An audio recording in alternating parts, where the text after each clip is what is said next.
Hello and welcome to another episode of Supercoach Insider. My name is Ben. And I'm Chris. And thank you for joining us for our more likely than not premium and draft relevant podcast, Chris, for the Western Bulldogs. Yeah, there's not many rookies that are going to be relevant here, and it's going to be a bit interesting. But first, let's get into the socials, my buddy. Yes, so you can find us. We are Supercoach Insider. You can find us on the line, SC Insider 100. Yes, you can. Facebook, Twitter, on the audio platform, so SoundCloud, Spotify. I'm not saying that one, Chris. Google Podcast, iTunes. Hey, that's the main four. And of course on YouTube. YouTube. On the line, search for a Supercoach Insider. Hey all.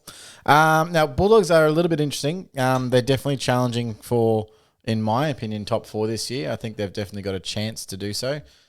So it's an exciting year to be a Bulldog fan, and I think they're just going to get better over the next few years. So it'll be interesting to see how they go. Yes, I do agree. Now, I think a lot of people are tuning in because they want to know which mids can they pick. Is Dunkley going to do well? What's Steph Martin going to do to English? And how do we think it all fits in? I think that's why a lot of people are going to come in here because there's a lot of unknowns. They want to know who we're preferencing and what our expectations are. Well, those guys can all wait because we're going to start off with the rookies. You said there was no rookies, Chris. Oh, there's a couple of rookies, obviously. Yeah, just the brand newie. Yeah, look, so obviously you've got Ugle-Hagan. The easiest way to describe Ugle-Hagan, 207k key forward. He is likened to a Lance Franklin Mark II. Stupidly good athleticism, stupidly pace. Huge left boot on him. Averaged 3.3 goals as an underager and in the 4 forward of the Oakley Chargers, having Matt Rowell and Noah Anderson kick down his throat. Huge vertical leap, athletic ability, huge pressure forward, can tackle like a machine. Like he's literally Lance Franklin Mark II. There is a chance he could be Supercoach relevant.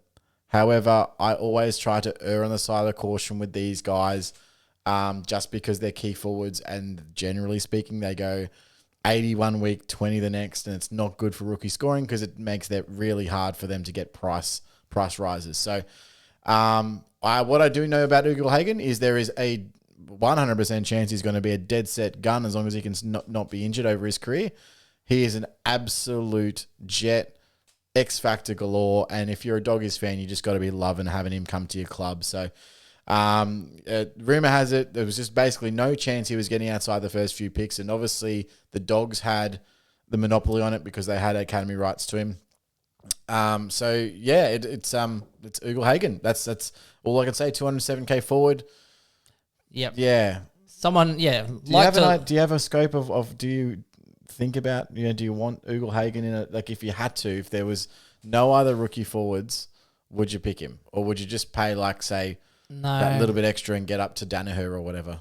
No, I know. I think he's talented, but at any time he could be rested as well. I mean, they've seen what happened to Lance Franklin. They will probably want to give the boy a rest at some point. Yeah. I mean, the good news for him is they don't really have much forward depth. No, Shaki's not getting a game anymore, and I could not be happier. If the guy behind you's name is Josh Shaki, you're in a pretty good spot. You're not going too bad. I could not be happier. I reckon Shaki would have to be behind Polak for me.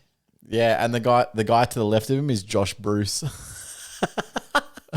So I think he's got pretty good job security, eh? Yes. It'll be more managing, if anything. The guy in front of him, though, is a guy called Aaron Norton. Yes. And so they should be a fantastic 1-2 punch over the coming years, and I look forward to watching them both play together. So...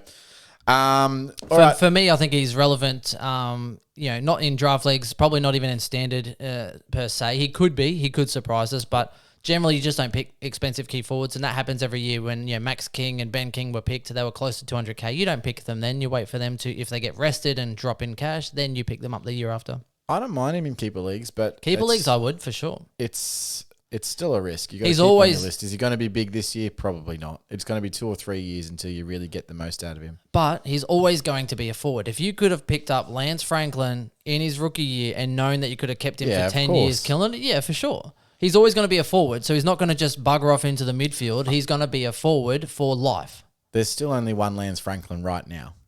Now, I'm not saying he can't eclipse that or be that good, but Lance Franklin's a generational player. Yep. So I would never say someone's as good as Lance Franklin. And I always get Until I see worried, Chris, because they've also said that Hipwood is like Lance Franklin. And Yeah. just like Lance Franklin. That's the big left boot and the lanky fella. No. Yeah, nah, not going to happen. I'm interested to watch him play.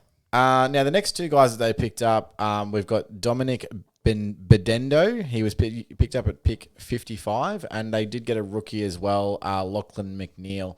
Nothing to write home about here, guys. Bedendo is 187 centimeters and 74 kilos, and essentially he is a raw and forward, like a medium type, high marking forward with a lot of scope for development, but that's about it. Hey, Mom! The meatloaf. The meatloaf! I can't see him cracking anything near the 22 this year. So he definitely picked up someone that they can just develop. And Lachlan McNeil's 182 centimeters and 80 kilos, and unfortunately, that's all I have from him in terms of stats. So look, those guys are they're not even relevant. He's probably the guy that named the boat Bodie McBoatface with a name like McNeil. Yeah, fair call. Now, they do have some guys that are still rookie relevant. So you still have Cody Whiteman at 173K. He came on with a little bit of a flash in the pan. We've got Ben Cavara, who's still 194K. Again, I don't really think he's relevant. Josh Shaki is 214K, which means that he's never going to be relevant. He's 114K overpriced. Absolutely right. You've got Lewis Butler, who's still 191K, but he only played 2 games last year. Can't imagine that changing. Lewis Young is 198K. He's one that's interesting, though. Lewis Young could be a little sparkle in the pan. That's true. And then you move over. You've got Will Hayes, 249K still, so he's just almost rookie price. But again, he's not nailed on the 22 or anything like that. The problem is that a lot of these guys have had a little sniff, and they've gone up in price. They've had a couple games, but then they've just added more talent to their list. So yeah, exactly. Unfortunately, they're now sniffing in the closet. That sounds disgusting. And just over rookie price, of course, which we mentioned in the last pod, is Steph Martin at 272K. So those are the rookies, and that's it. And we just move straight on to how I see the 22 going forward. And I think this will be fairly close to how they line up. The interesting thing is going to be how they rotate, not how they line up. So from the back line, I've got Easton Wood and Zane Cordy with Caleb Daniel in the back pocket. We've got Crozier, Keith, and Williams on the half back line. On the wings, I've got Richards, McRae, and Johannesson. And on the half-forward line, I've got Bailey Smith, Norton, and Dunkley on that half-forward flank. And in the forward line, I've got Bruce, Ugelhagen, and Wallace. So I have included Bruce there, and the reason is they still need someone to chop out because I do not have Martin and English playing the same side. That is a bad recipe to how to lose a game of football. I disagree. We'll talk about it when we get to English. And then I've got English as the starting ruck with Bontempelli and Treloar in the midfield on the interchange bench. And this is where it gets interesting because I've got Hunter, Liberatore, Lipinski, and Bailey Dale. 3 of those guys are all midfielders. 2 of those guys are midfielders that can't really play forward. And Lipinski can pinch it forward, so he's probably going to rotate into the half-forward line. And Bailey Dale I've got there because he can play forward and back and all over the park. And I really like the flexibility that he brings. And the depth, they do have quite a bit of depth, which is why I think it's going to be a good year for the Doggies. Steph Martin, obviously off the bat. Josh Shaki. Taylor Duryea, Toby McLean, Cody Whiteman. Mitch Hannon came across from the Demons. So I'm not sure he gets a gig straight up, but he's obviously in that depth. They still also have, of course, Rourke Smith, Will Hayes, and Ryan Gardner. So they do have a bit of depth there at the Doggies, but you seem to think that they can play Steph Martin and Tim English in the same team. And if you could tell me why, I would love that. Because last time that I saw Steph Martin play forward and be a good forward, actually, it's never happened. So I should just take that back. No, it'd be more match dependent if they're up against a big body ruck and they don't want to throw English in there to get beaten up, etc., then I believe Steph Martin will come in off the bench and play ruck. Like he did at the Lions. He came in off the bench and was serviceable. Have you seen Tim English play forward? Yeah, he'd be all right. He's lanky. He's got... Don't worry about it. Just throw him in there. He's agile. For me, it's match dependent. Now, if you're up against some of the bigger name players in the competition, if you come up against he's getting smashed by Grundy and some other guys. If he came up against Mumford, Lord forbid, maybe Bruce, something like that, then they might actually want, okay, well, let's put in Steph Martin in. He'll come in for this game specifically, put his body on the line. Steph Martin used to be a good AFL player. He is now a spud. And he was terrible last year. The only reason he's gone to the Western Bulldogs is for backup if something happens to English. And if there is a big body that they want to like bash Steph Martin up with, they're not going to be playing the same game. I would say over under 3 games they play together for the year. Yeah, I was going to say about 4. Yeah, I think you're about right. Yeah. Like, I don't see Steph playing that much. I'm saying as in, you were saying that he's not going to get a game, but I was like, well, I think he will. Yeah, he'll get. Yeah, because Tinglish isn't going to play 22 games in the ruck. And it would probably be lined up with the same time that Ugo Hagen will get rested is when that'll happen. English will go forward. Steph will come in for a ruck for a game. That's Honestly, about it. it's a terrible plan to play both of them in the same team. Look, I don't disagree. I think it's good for Steph, though, in general, to get back down to Victoria. No hard feelings there. I think with Big O killing it, bringing in Danaher, it was either Steph had to go, which was always going to happen. He was going to be playing seconds. And I was actually a bit more worried about McStay because I'm like, well, how do they all fit now in this forward line? And it made sense that someone had to go. Yeah, no. So I agree with you that was a necessity for Brisbane. And I don't even hate the fact that he's at the Bulldogs. I just don't think he's there to play first team football. yeah, he's the Mumford of this year. But at least Mumford played 10 games last year. He's not getting anywhere near that. Well, he won't give away 10 free kicks. Won't give away 10 free kicks a game though, Mumford. So. That's true. Interesting. Yeah. So I know I do agree in a sense. I think the one for me though is Liberatore. Now Liberatore is a one-trick pony. Absolutely. Right. Trelaw not as versatile. He could probably play on the wing, and that's kind of about it as well. I don't think he's ever played wing in his entire career, Trelaw. No. So that which is like people are like, oh, he can play on the wing. The only reason why people say Trelaw can play on the wing is because he can rack up the pill and he's fast. But do you want a winger that turns the ball over at 60% of the time? Nope. Well, I don't know who decided that. Who was the guy that was like, oh yeah, Trelaw can play on the wing? Never seen it before. Not going to happen. It just doesn't make sense to me. Yep. And he's there to win the ball. Trelaw's the same. Trelaw's a one-trick pony. So I want him handballing. I do agree. I think Trelaw will be on the bench and coming in off the bench to fill that slack, whereas you have your... McRae can definitely go outside. McRae can do as he likes. He's a bloody jet. He can do anything, McRae. I don't mind that. McRae can play in the wing and he can play half forward. I just don't like him when he does. Me either. Because his Supercoach output drops through the floor. So, yes, that's probably what they'll do. That he will play a little bit more outside. One of the reasons why I can't pick McRae is because I just don't know what he's going to average this year. I couldn't tell you. I wouldn't even be able to guess. I do know it's somewhere between 100 and 130. That's about it. Yeah, I'd say 110 to 130. I still think even as a wing, he'd get some mid-roll in there and he's still getting up with the ball. So, but at 650K for it's unknown quantity? It's very unknown. It's tough to get him. I do agree. The other thing that I would say is that I wouldn't be surprised if Bailey Smith even went up there. Richards is someone who could be switched over. For me, I think Hannon is someone who could actually go and play on that sort of forward pocket, forward flank, if anything. Richards is an interesting one because he's played all. They've tried. They like him and they want him in the team because he adds that pace to the team that they don't really have. A lot of their other players are one paced, but he's played behind the ball, on a wing, and on the half forward line. He's played all over the place. I've put him on the wing here because I think that I'm hoping that they don't do to McRae what I think they're going to do, which is put him on the wing. Yeah, I agree. And so I do like Richards having as well. him and Johannesson on, like, that's a double threat. I prefer that from a Supercoach perspective, but what Bevo does is completely different. So yeah, so that's what I was going to say. Before we go on this heater of stats now, we have gone and lived by a rule: don't trust Bevo. 2017, 2018, 2019, 2020. Why the fuck would we trust Bevo now? There's no way. There's no way you can do it. There's no way I can You cannot trust that McRae's going to get the right role. You cannot trust Bontempelli's going to get the right role for the whole season. You cannot trust Trelaw.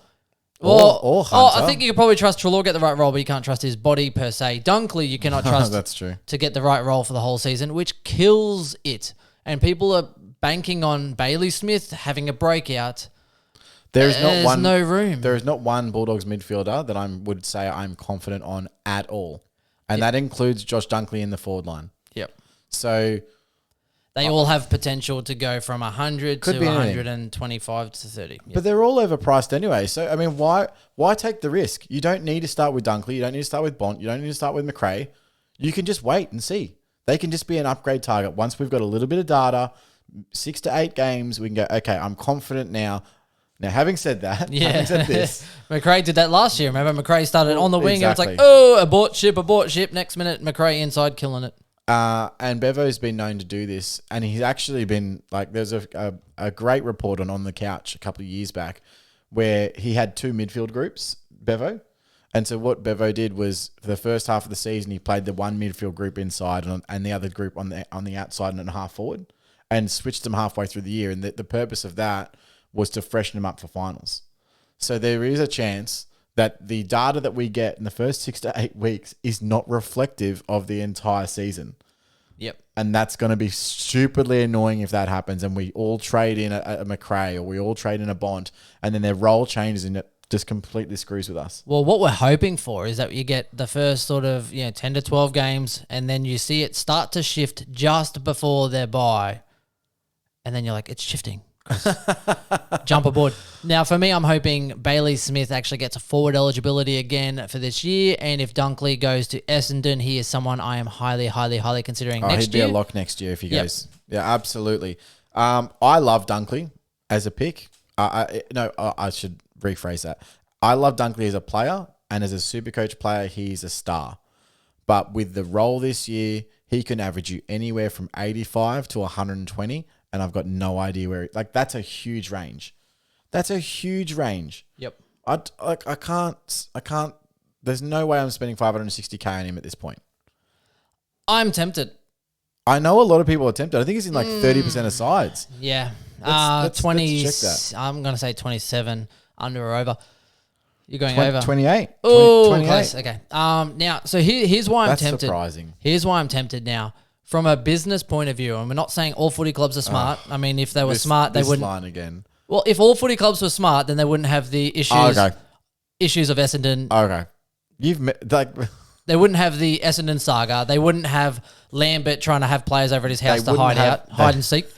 Okay, so they wouldn't have Bevo as a head coach of an AFL football club. Oh, jeez.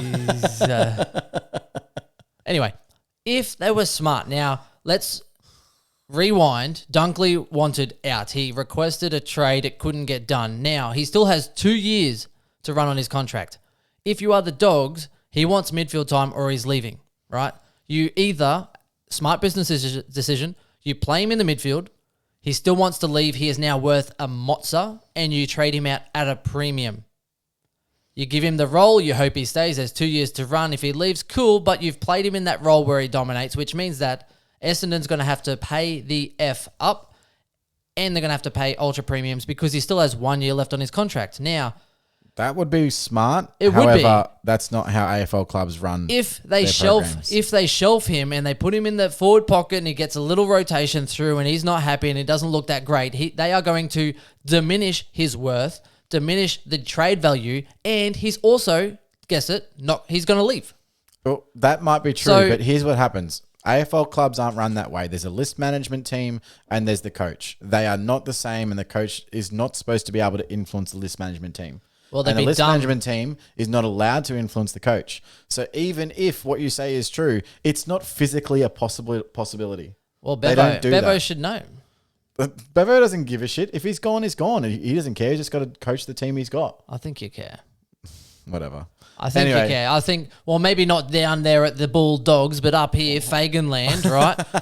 If Lockie Neal wanted midfield time, they will give it to him. If Rayner wanted midfield time, they'd say, fuck off, go to Victoria. Sprainer. We've got the new 3-club player. His name's Cameron Sprainer. What is going on? Sprainer. Sorry, Cam Rayner. I didn't even know why he came to mind then. No, this was a quote from Josh Dunkley today. What? Yep. So he said, everyone came back in really good shape, which has allowed us to play through the midfield, out on a wing, up forward, or whatever we need to be. I'll work with Bevo to do whatever he wants and the team needs. That was Josh Dunkley today. If I could drop the fucking mic, I would. That 28% just took a big tumble. It went all that way down. Well, Picked up a little bit of moss, like a Rolling Stone. the smart people would have paid attention to that. I love that you went on this entire rant. I just blew it up with one fucking tweet. Yeah, but again, Bevo, right? You don't know. Would you rather Dusty Martin knowing that he's going to hit you 100 to 103, or Dunkley when he can go 90 to 120? Dustin Martin every day of the week. Yeah, I'm thinking I might have to. That's not even a question for me. It was a question for me. Actually, no, it was a question for you from me, and that's how we got into Inception. I'd just rather Marshall than both of them. Me too. I'm looking more at If it's going to be either or. F2. Yeah. Well, I'm not running F2. I'm running Connor Rosie. Let's go, buddy. Woo! You're my man. Oh, Jesus. Let's go. You and what army? I just did a Shrek reference from yesterday. I was like, number 2, F2. I put up 3 fingers. It's number 3, my lord. Number 3. Yeah. Hey, meanwhile, do please comment if you like the off-the-cuff movie references. If you're one of those guys that like quotes movies left, right, and center, and you pick up what we're putting down. That's literally what we've done for our entire friendship is quote movies, just so you know. Yeah. Did we just become best friends? Yep. Plenty of room for activities. Now, let's go on to the stats now. We'll do a quick sweep. McRae, 650K. He's played 80 out of the last 83 the last 4 years. Average 123.7 over his last 58 games. Now, the year just gone, he averaged 102 the first 5 rounds when he was put on a wing, which scares me. He also averaged 100 the last 4 rounds, which scares me. But he went on an 8-round heater from round 6 to round 13, and he went bang, 138, 122, 169, 162, 113, 183, 118, 141. 8 rounds of bless. Of all of them, if his role doesn't change, he's the one that I want. Me too. But I feel like this year, more than any year, you can pick him up cheaper. Yeah. And that sucks to say, but as in he might just go out onto the wing for a couple games, no worries, freshen him up, pick him up cheap, and you know any second injury happens or it starts to get into the crunch matches towards the end of the year when it counts more. Who do you want in there? You need McRae in there. You really do. I agree. Yep. So I'm looking as an upgrade for sure. I think he's so expensive. And at least with Oliver, you know what you're getting. He can't leave that midfield. Well, that's who he's competing against, eh? Because can you really, unless you're not running Neil, can you afford to run Neil, Oliver, and McRae? And McRae with a question mark, I should probably say. Probably not with a question mark. But No. that's it. Then that's why we're pinning him against Oliver. Like Clary, who they can't kick out Clary from there. Him and Gawn connect like crazy. What are they going to do? Oh, Viney, Brayshaw, get out of there because, you need to... Clary, you need to get out, mate, because, Brayshaw and Vines are killing it. What I'm actually worried about more with McRae is just the amount of midfield ball that's going around. So Treloar people say that Treloar's not really going to impact him. I completely disagree. He's a ball magnet. Treloar has averaged 30 disposals or more since 2016, and last year he averaged 27 disposals with how much percentage less game time. So basically, let's say 5 years in a row of 30 disposals or more. Before that, he averaged 27.5 2 years in a row. And in his second rookie year, he was averaging 24 disposals. Yep. And who is he competing with at Collingwood? A lot of people. Right. Dude, there's going to be... And GWS, a lot of people. There's going to be a shitload of ball going to Treloar that was previously going to someone like McRae. Because, I don't know. That I can't do it. The one that could benefit is Bontempelli, funnily enough, for me. Because he's going to be spending a little bit more time forward? Well, he will play forward, but if Treloar's getting that ball, and Treloar can't really kick the best, so if you had a Bontempelli on the outside, wouldn't you just hit him up and then Bontempelli will kick it into 50? Well, or McRae, who's an elite user Or as well. McRae, yes, correct. I agree. So with Bont, he's come out and said he'll be playing more forward time, and I think that's probably going to coincide with a switch with Dunkley, because I don't like the two of them in the same forward line. I think you can play one of them, but playing both of them is a bad mistake in my opinion. I think you play if one's up at full forward or in the pocket, the other one should be on the ball. Personally, it doesn't make sense to play them both. They're both tall. I think that Bont's 194. I think Dunkley's 191, 192. Yeah, they're both not really quick, but they are good at ground level. Yeah. So It's interesting. Bont is 623k, so I don't think you can really start him, although he's probably in quite a few teams. Even McRae came out and said that we're all going to have to be a bit more flexible to fit us all in because they do have so many premiums in that side, and someone is going to cop it.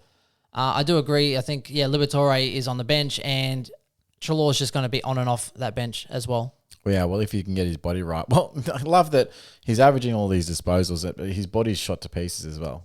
Like, Yep. the guy's just a magnet. Bontempelli has played 102 out of the last 105 the last 5 years and 122 out of 127 the last 6 years. So, again, he plays a lot of games. Averaged 98 the first 5 rounds in 2020, and he had some horrible ones in there. Then he averaged 124 after round 6.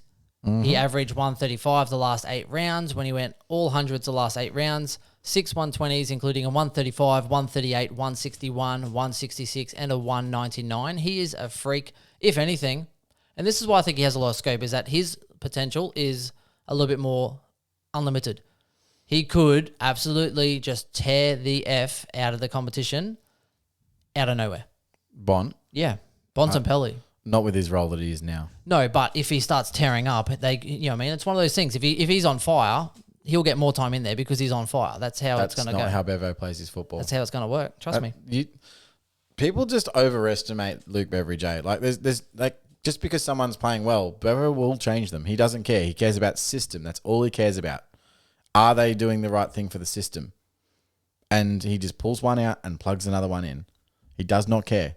Doesn't care about the guy that's just kicked 4 goals. He's going to put him in the midfield. He cares about form. I mean, Bailey Smith had a good run on form a couple of years ago. There's definitely a horse. Dunkley had a good run on form. It's definitely possible. Yeah, I can't trust him. I don't know. Maybe it's just me. Maybe I'm the only one that hates Bevo that much. It's a funny one. So who cops it the most then? Okay, so there's someone coming out of that midfield and playing a different role. I know a lot of them are playing, adjusted roles. But who's the one that's coming out of the midfield? So is it Libba? Is it Hunter? Is it Bailey Smith? Is it Lipinski that's completely removed? I think Lipinski is the one that gets hurt the most, although he's trying like hell. He's trying to scrap and fight to get back into that midfield mix. It sounds really bad because Libba had such a good year, but for me, I think Liberatore is too one-dimensional, and you bring in a Treloar who is a better player, one-dimensional. And that's an issue, isn't it? It's an issue, and it's one thing and Liberatore has been good, yes, more recently, but he's definitely someone who, out of form, out of confidence, could find his way playing seconds if it happened. I actually agree with you. And I hate to say that because he killed it. He killed it, right? I mean, can we just pause a second and just blame Dodoro for this because he's the one that didn't let the trade go through for Dunkley? That was just dumb. Absolutely dumb. Yeah, but I think, and again, Lipinski, Bailey Smith, these guys are more multi-dimensional. Yep. And if you get an injury, then they can actually shift and mold and be flexible to the game style, the game plan as it progresses each week. Whereas Liberatore and Treloar, they're kind of see ball, get ball, and someone else can run and, or at least Libba puts pressure on. Okay, so let's put this into a little bit more of a draft focus then, because I think that once you get past Treloar and Dunkley, it drops. Everyone else is all draft relevant, and there's nothing else, right? So Tom Liberatore averaged 106 last year. Big no. Do not touch him. Not in at draft. all. Correct. Like, there's no one that should be picking him up unless you're picking him up at like a 95 maybe, or like something ridiculously low. Actually, that's probably even too high. Yeah, I was just about to say. It's probably too high. For me, leave him. Leave Liberatore for someone else. That shorter format really did suit him also. Yes, that's true. Yes. Moving down, Tim English. Interesting, serviceable. 550K. Some people are keen to jump on him. I'm wary about. Okay, so here's where it starts to get about the Supercoach pie. So I don't like to put too much emphasis on this, but last year the scaling was so skewed in wins that the team that won got so much more scaling because there was so much more pie left over. Now this year you're not going to have as much pie left over, but you've got all these guys that are supposed to be averaging you 100 plus, and eventually you run out of points. Now what that will mean is that there will be guys that are going down. People are going down and some people are going up or going down to Coles. Or maintaining. A guy like Tim English is a guy that I can see, even though he's got natural progression in him, is he going to go up from 102? I can't see that. He's going to go up some year, but it's a matter of when. I think 102, I think you can't expect more than that. I would say his floor and ceiling somewhere between 90 to 105. Yeah, but 105 would be a big effort for him. I don't know. I personally can't see it, but for that reason, I would probably avoid in a single season draft, unless it's a keeper draft, obviously, because I think English can still be better in future seasons. I just don't see it as this season. Caleb Daniel, he hasn't skipped a beat the last however many years.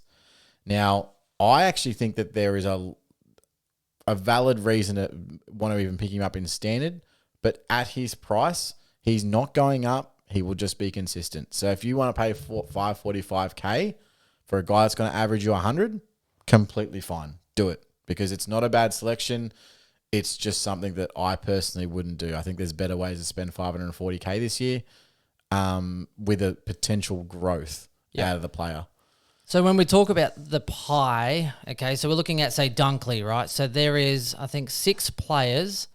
So 1, 2, 3, 4, 6 players that are averaging 104.3 or more in the Dogs, which means that they have 6 out of the 39 highest averaging players in the competition. And that's not going to happen next year. Even worse, though, Chris, is that they have 4 out of the top 24 averaging players. Wow. Okay. So that's McRae, Bontempelli, Hunter, and Treloar. 4 out of the highest 24, and there's 18 teams in this competition. You think Hunter goes down? I think he goes down. Yep. Well, what role is he if playing? McRae goes a bit more wide, I think he still plays on the wing. Well, yeah. I think he does. I think he gets rotational minutes on the wing and through the midfield, but I can't see him averaging 115. I can't see him going inside at all. I think it's going to be He played Seagull. so good inside. Yeah, he played so good. But now they're so multi-dimensional. I think he stays outside because anything, you're going to have Liberatore coming in to get that mid-minutes when Treloar's resting anyway. Yeah. So, there's no point. And then Lipinski can go in there, and then you have Dunkley, everyone going in there. It's not going to happen. Does anybody else have a headache right now? Because this is I don't know how they're sorting it out, but Jesus Christ. Yes. Worrying is like a rocking chair. It gives you something to do, but it doesn't get you anywhere.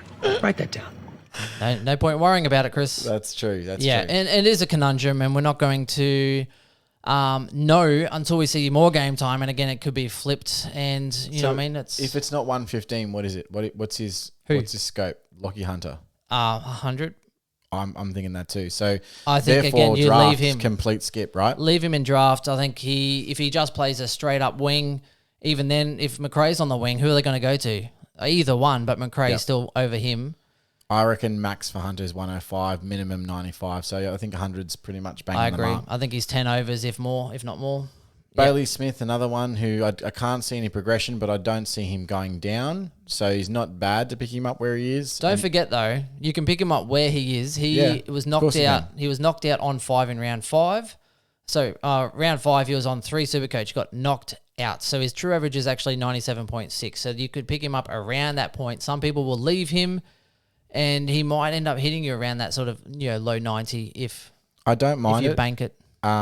I like Bailey Smith, and I think he's an absolute jet.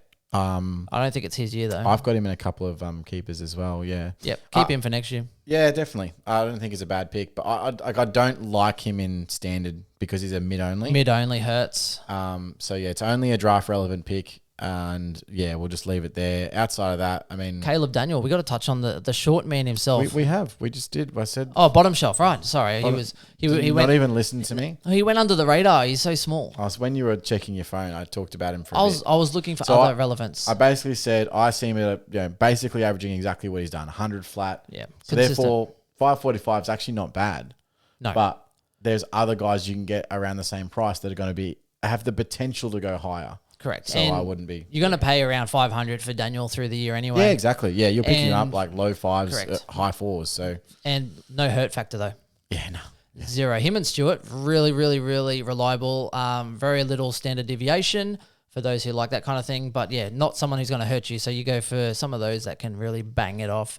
Yep. Wallace though. Wallace is also another one I think is going to be impacted a little bit because Dunkley is just a better Wallace. Yeah, and He's probably more forward pocket marking, trying to give a little rotation around Wallace that has forward flank. completely changed to a forward pressure player, Yep.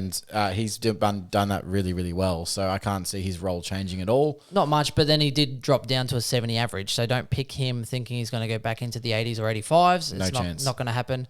And Lipinski's the other one I probably wouldn't pick up. Not this year. I like him though. I like Bailey Williams. He's done really, really well for me in drafts.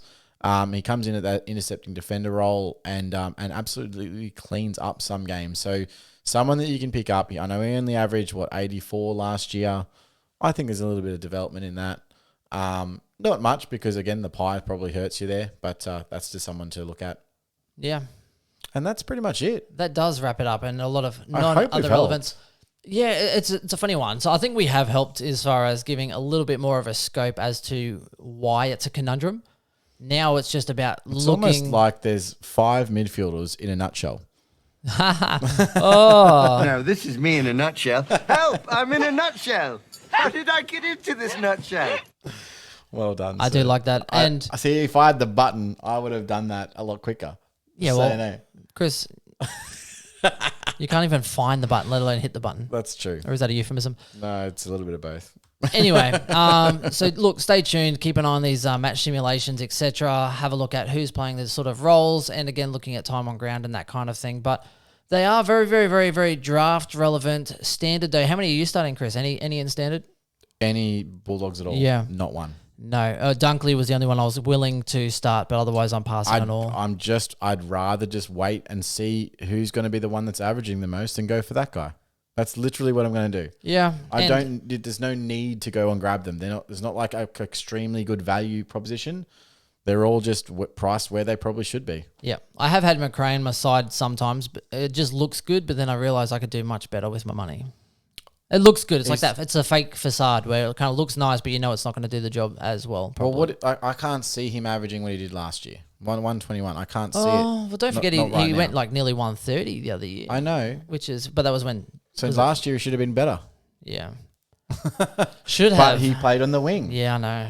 It sucks. This is what I mean. Like, Look, please do comment, shout out, let us know what you're thinking. Who are you absolutely in the market for? Who are you just, you got your blinders on, you're at the races, you're seeing it clearly. This person is killing it. Not any logic, not any stats, not any Bevo can tell you otherwise. Gut feeling, who are you going for out of McRae, Bontempelli, Treloar, Dunkley? Those 4. Hit us up.